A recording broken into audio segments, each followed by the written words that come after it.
Tonight, with Donald Trump's mega bill one step closer to becoming law, he and Republicans are confronted about who it'll cost. There are Americans that are not going to be advantaged by this bill.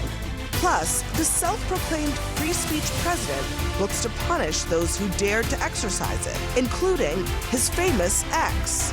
Those is the monsters that might have to go back and eat Elon. Also, look over here, there, anywhere. The president tries distraction techniques with cages, crocs, and a threat to deport U.S. citizens. We ought to get them the hell out of here, too. And the New York socialist candidate hits back after Trump's attack. We don't need a communist in this country.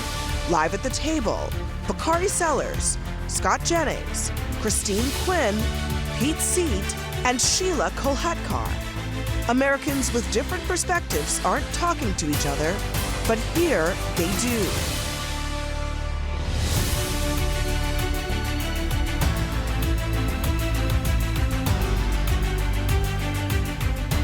Good evening, I'm Abby Phillip in New York. Let's get right to what America's talking about. A new revolt. Tonight, Donald Trump faces more Republican backlash to his bill after the Senate advanced it with a narrow vote. House Republicans call the Senate's version a shit show, a tragedy, a travesty, and a non-starter. Now remember, the party can only afford to lose three votes in the House. But even some of the senators who voted for the bill don't like it. My hope is that the House is going to look at this and recognize that we're not there yet. That explanation from Lisa Murkowski, among other comments that we will get to in just a moment, have Democrats fuming. I mean, my question to her is, if you really believe that, then why the hell did you vote for this bill? At the center of the criticism are the millions slated to lose Medicaid coverage because of this bill. But when confronted with that and the question, the president didn't have much of a defense. And just to be clear on the Medicaid cuts, you've promised not to cut Medicaid, said this is all just targeting waste, fraud, and abuse. Are you saying that the estimated 11.8 million people who could lose their health coverage, that is all waste, fraud, and abuse? No, I'm not saying that. I'm saying it's going to be a very much smaller number than that, and that number will be waste, fraud, and abuse. What number is that? What analysis are you seeing? I'm not seeing a number, but I know it's much less than the number you gave. So my simple question, Pete, is why can't the president actually say what's in the bill and what he thinks is going to happen as a result of this bill? Well, we're basing a lot on the assumptions and modeling of the CBO, and they are about as reliable as meteorologists. They're pretty accurate. Well, you talked about they're this. not. I know Scott has said this. They're not infallible. Okay, I know, but you mentioned this yesterday. So we pulled up from the archives because we talked about this a lot on this show. CBO's estimates for the Trump 2017 tax cuts. Look at the estimates and look at the actual numbers. They're pretty much in line. In fact, the CBO was pretty much on target, except for perhaps the effect of a once-in-a-generation pandemic. So the idea that the CBO is suddenly unreliable is not true. But even if they were, what are the president's numbers? What does he think it's going to be? Well, and let's talk about the Tax Cut Act. I didn't get to finish this point last night, which is it was unpopular before it was passed. But once Americans saw the positive effects, they want it to be extended, and that's what the big But what does bill the president think is going to happen to Medicaid recipients as a result of this bill? So I think something that has been lost in this entire conversation is if we have any chance of getting our fiscal house in order, of reducing deficits and debt for the long term, we will have to make difficult decisions when it comes to the mandatory spending programs, including Medicaid. That's a reality. And if we keep let me let Sheelah in. We're never going to get anything she's chuckling done over there. Well, it's hard to know where to begin, but I mean, everyone agrees that this bill is not going to reduce our fiscal problems. It's massively adding to the deficit. That's not true that everyone agrees. By $3 trillion. It cuts more than $1 trillion. Well, based on fake math that you guys are peddling. You believe that our money earned is the property of the government. No, it's because because that is the cost of the bill. I mean, you can say that tax cuts don't cost anything. I reject that. You can say, first of all, you can say that it doesn't matter. That's your opinion.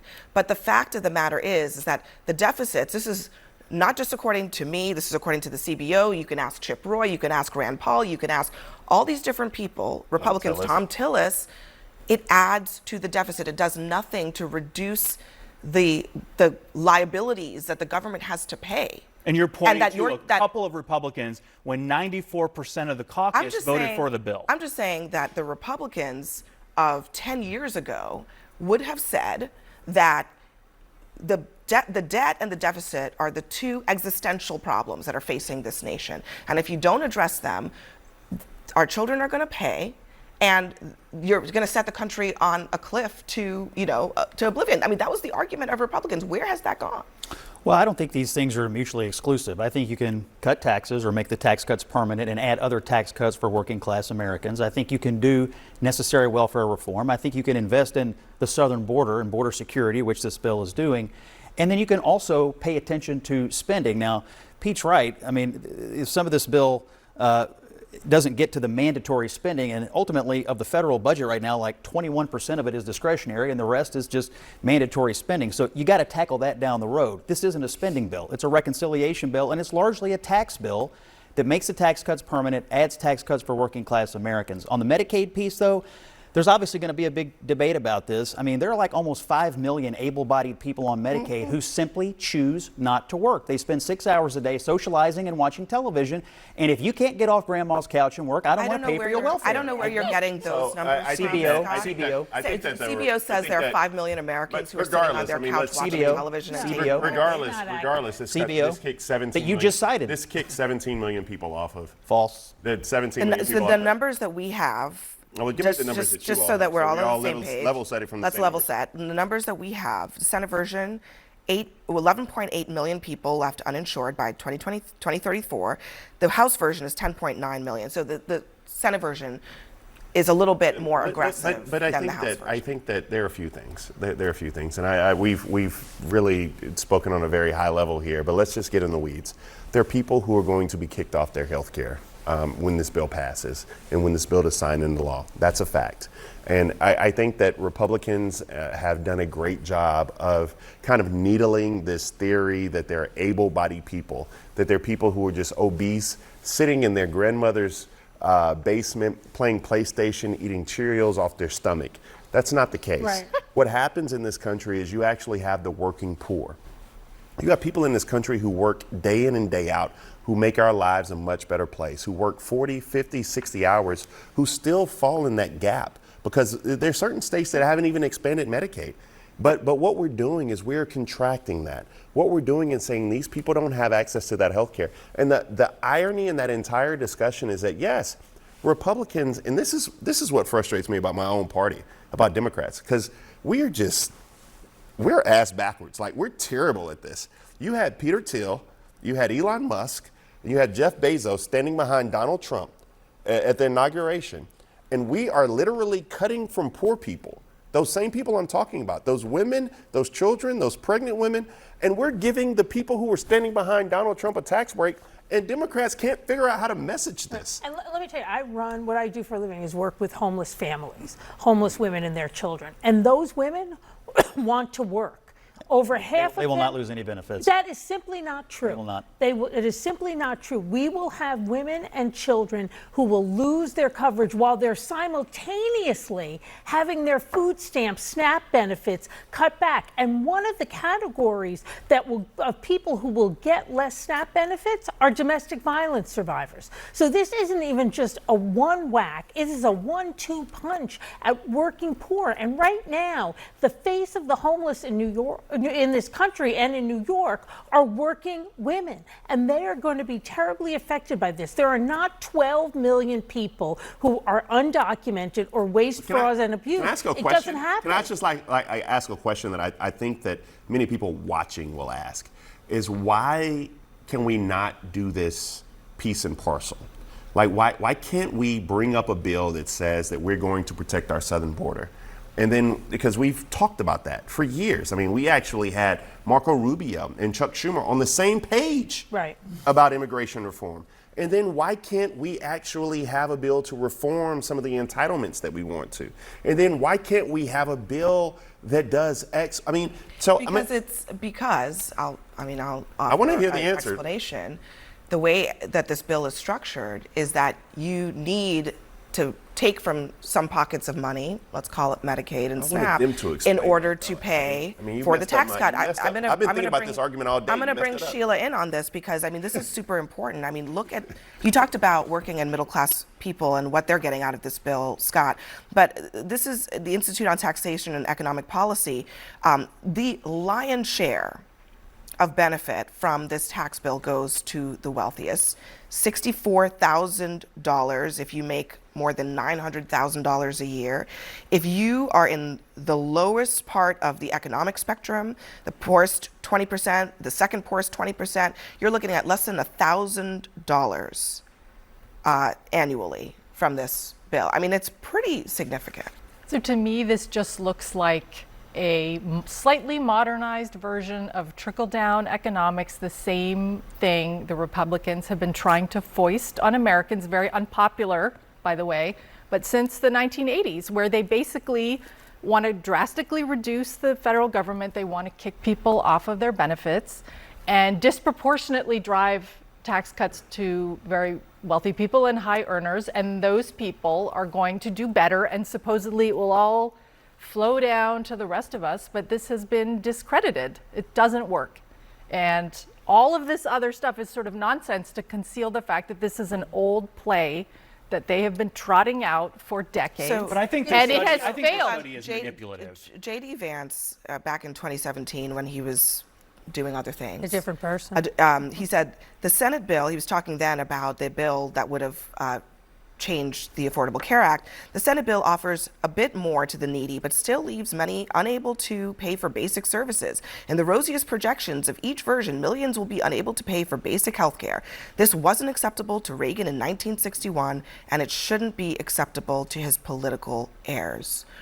What changed? Well, I want to go back to this study because I do know, I believe it's manipulative. It would be nice if you answered my question. It is, but it's a manipulative, because I disagree, and it needs to be said. It is a manipulative study. When you're looking at and only talking about raw numbers, yes, a 2% tax cut for someone making $500,000 is going to be more hold on. than Let's 10%. Okay, I'll let you answer, but let's look at it another way. The share of tax cuts in this bill, 69% of it goes to the richest 20% of Americans. You can't refute that. 1% of the tax cuts in this bill go to the poorest 20%. Many of which don't pay taxes at all. Okay, 5% go to the second poorest 20%, people who make less than $53,000 a year, people who are working at McDonald's, people who are working at KFC, whatever it is. Middle class people, okay, $53,000 to $92,000 a year. They are taking home just 10% of the benefit of this bill, 10%. And yet by 2-to-1 margin, Americans want it extended. No, in the most recent... But hold on, in terms of the number of people in this country, right? The huge sums of people who make less than $100,000 a year cumulatively are taking home less than 16% of the value of this bill in terms of tax cuts. And you keep saying Americans want that. In the most recent CNN poll, about 49% of Americans were opposed to the big, beautiful bill. So it is not 2-to-1. But not Americans to the tax want cuts it. being extended. But it's all one thing. It's the big, beautiful bill, and they are against it. 49%. Scott, on the J.D. Vance of it all. Look, I'll tell you what has changed.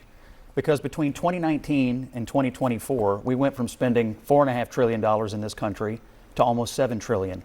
And during that same time period, we now spend 50% more on the Medicaid program over a 5-year period. Ultimately, the rate of growth in our federal budget and in this particular program is not sustainable. It is not politically unpopular to say we don't think illegal immigrants should be getting welfare benefits. It's not politically unpopular to say, why does someone who works for a living have to get up and go fight for what they get, but somebody who won't get off grandma's couch won't? These are things Republicans can absolutely run on. Scott, a lot of people dispute that characterization of the lion's, hold on a second, of the lion's share of the people in that pool.